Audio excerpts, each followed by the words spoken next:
Hi everyone, it's B.Chavez from Evil Genius Sports Performance. I'd like to welcome you back to the next edition of the Evil Genius Sports Performance video blog. I believe this is volume 6, and we're going to continue and possibly wrap up, or at least wrap up for the short term, our conversation on common language, on defining terms so that all future conversations we can refer back and know specifically what is meant by what is said. Big believer in science and the scientific method, and one of the key issues in science is that everyone can agree on terms. Don't necessarily have to agree on how to apply them or the nuances, but you definitely need to agree on the subject matter. And so this discussion on common language and today's topic is really the fundamentals of all of it, the bedrock, and that is periodization. Very polarizing word, people, absolutely I do that, and other people, absolutely I don't do that, and that's archaic, that's from the 70s, and there's people that, it's very cutting edge. And the reality is, it's just a word. It's very, very mundane, very, non-confrontational. Periodization is a Latinized word for breaking things into periods. This is something that, we glean from Eastern European training methods, the Russians. Periodization is something that they used in an organized fashion first, but the reality is it's like breathing. It's always been there for everyone.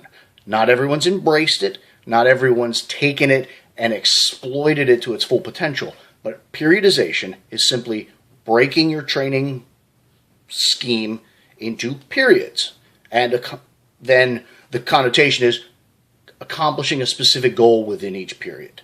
Periodization is funny. It comes with a couple of, actually a lot of secondary terms. The three that are relevant and kind of universal we'll cover. So you have periodization, which is this breaking down something big into something small. With that comes the words macro cycle, which is really the big picture. That's your year, or your competitive cycle, or your training year, or your scholastic career, or some big chunk of time that you can define. And then within that, you have mesocycles. Meso, Latin for middle, so it's smaller than the big one, but not the smallest. And then microcycles, which are cycles within the mesocycle, which is a cycle within the macrocycle. You'll hear a lot of other terms. There's a lot of other words out there applied in periodization. You'll hear transitional cycle, transmutative cycle, all these different things. They're real words. They're not very universal, and they're usually pretty easy to figure out what they mean. A transmutative cycle is a cycle that transitions from this one to that one. So if you have this block and the bit in between, instead of having a sharp gradient, you have a transmutative cycle. The keys here are to embrace the concept and apply and run with the concept of periodization. And a lot of people, especially lately, will tell me, I don't do that. I use the cube, or I use West Side, or I do conjugate training, or I do this kind of training. The reality is there's not a person on this earth that wakes up every morning that isn't involved in periodization. It's something that's been ingrained in you since birth, to break your day into chronological units. We have a 24-hour day, we have 60-minute hour, we have, when you went to school, you had first period, second period, third period. That's periodization. The macro cycle was your school day, and then the mesocycle was the periods, or perhaps the before and after lunch as two mesocycles, and then within that, the microcycles were first period, second period, third period, fourth period. So even if you're beyond school and you go to work, you get up at a certain time, you go to work at a certain time, you go to the gym at a certain time. Your day is periodized. Okay. Yes, these are not training concepts, but the reality is your day and your life and the very existence of the Western world is predicated on chronological pieces. Hence, periodization. To apply it to our subject matter, to training, it's pretty simple. It's simply you take a competitive year or a competitive period, and you break it down in, and then identify the necessary things to accomplish. During this period, I'm going to raise my lean mass. I'm going to lose body fat and gain lean mass. Bodybuilding, okay? And I'm going to accomplish that. I want to gain 5 kilograms, lose 2 kilograms of fat. And then from this period to this period, I'm going to apply that body weight to generating maximum strength. I'm going to get as strong as I can during that period. And then at the end of that period, it might be time to prepare for your event, whether that's a bodybuilding contest or a powerlifting contest or a competitive football season. So it's this idea of take a period of time and accomplish a specific goal within a specific unit of time, rather than trying to accomplish everything all the time.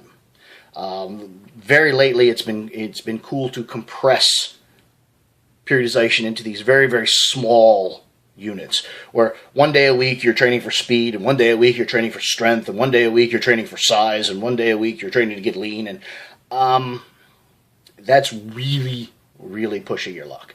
I won't say that it's not possible, but the body's human body and every biological system known are not good at doing many things at once.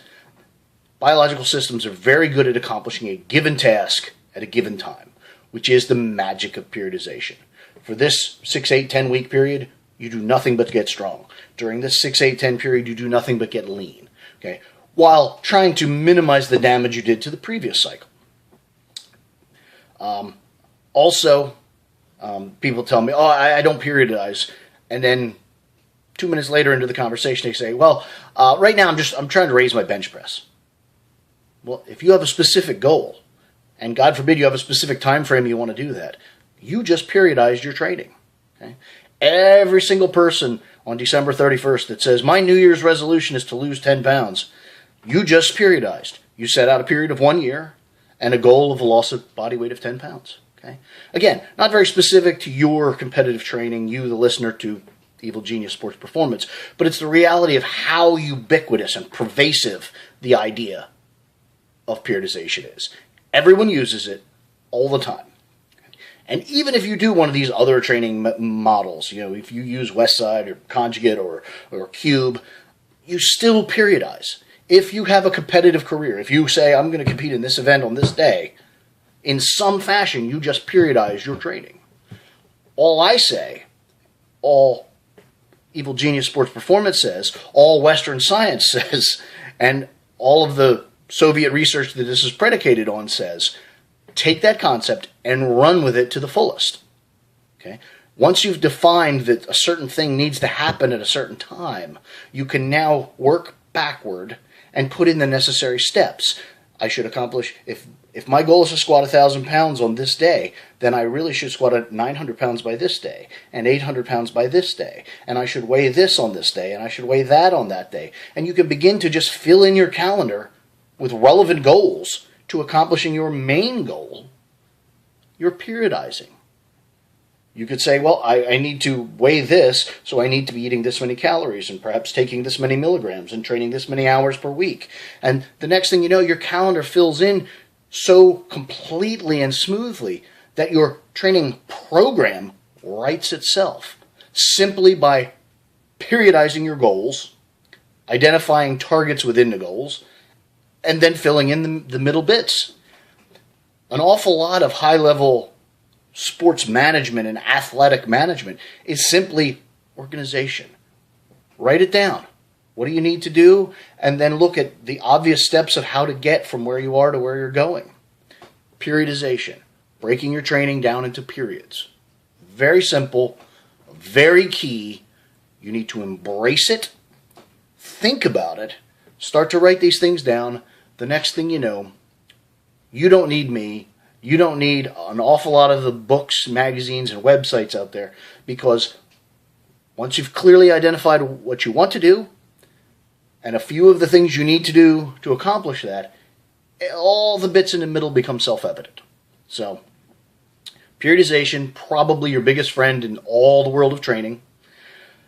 Regardless of your training method, training model, planning, thinking, organized timeline, the fundamentals of periodization, macrocycle, mesocycle, microcycles, perhaps transitional cycles in the middle. Write it down, think about it, share your thoughts. That's the power of science. B.Chavez, Evil Genius Sports Performance. Until next time, stay strong.